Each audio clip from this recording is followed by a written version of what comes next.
ഇൻഷാ അല്ലാഹ് അധ്യക്ഷ പ്രസംഗം ഉദ്ഘാടന പ്രസംഗത്തിന് ശേഷം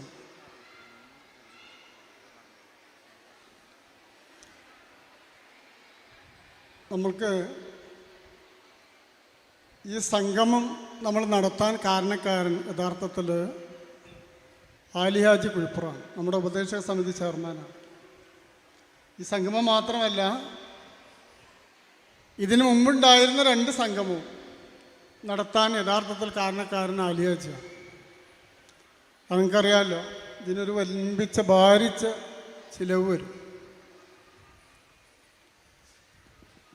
അപ്പം അതിൽ വളരെ താല്പര്യപൂർവ്വം മുന്നോട്ട് വന്നപ്പോൾ ഞങ്ങൾക്കൊക്കെ പണി എന്താണെന്ന് പറഞ്ഞാൽ ഈ സംഗമം നടത്തുക എന്നുള്ളതാണ്. ആ ഒരു പണി മാത്രമാണ് ഞങ്ങളെല്ലാവരും ചെയ്തിട്ടുള്ളത്. എന്തുകൊണ്ടും മറ്റ് സംഗമങ്ങളിൽ നിന്നൊക്കെ വ്യത്യസ്തമായി ആരെയും വിളിക്കാതെ മന്ത്രിമാരും MLA-മാരും തങ്ങന്മാരും ആത്മീയ നേതാക്കന്മാരും ഒക്കെ ഇവിടെ കയറി ഇറങ്ങിയിട്ടുണ്ട് നമ്മുടെ സംഗമങ്ങളിൽ. അതിന് വ്യത്യസ്തമായിട്ട് ആലിഹാജി കുഴിപ്പുറത്തെ ഈ സംഗമം ഉദ്ഘാടനം ചെയ്യാൻ ഫാമിലി അസോസിയേഷന് വേണ്ടി നൽകിയ മഹത്തായ പിന്തുണ ഒന്നുകൊണ്ട് മാത്രമാണ് എന്ന് സൂചിപ്പിക്കുകയാണ്.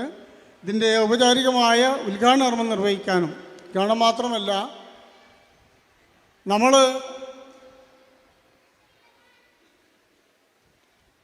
പിന്നെ ഇൻഷാ അല്ലാഹ് നമ്മൾ ഒരുപാട് റിലീഫ് പ്രവർത്തനങ്ങൾ നടത്തിയിട്ടുണ്ട്. പൂർണ്ണമായിട്ടും 3 വീടുകൾ നിർമ്മിച്ചു കൊടുത്തു, ഭാഗികമായിട്ട് കുറേ വീടുകൾ നിർമ്മിച്ചു.